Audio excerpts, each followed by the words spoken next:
In this video you will see how to make text box transparent in WPS Office. So when you move the text box, you can see through the text box. It's very easy.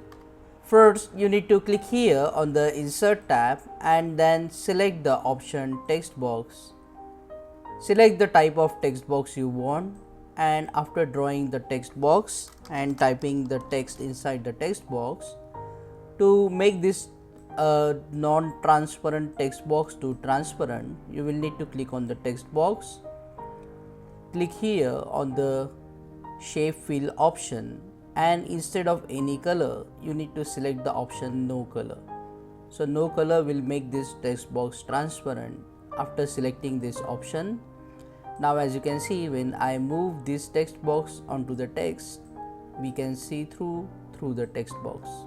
Click on that like button, comment below and let me know if this video solved your problem, and don't forget to check out these useful videos if you want to learn WPS Office quickly. See you again in the next one.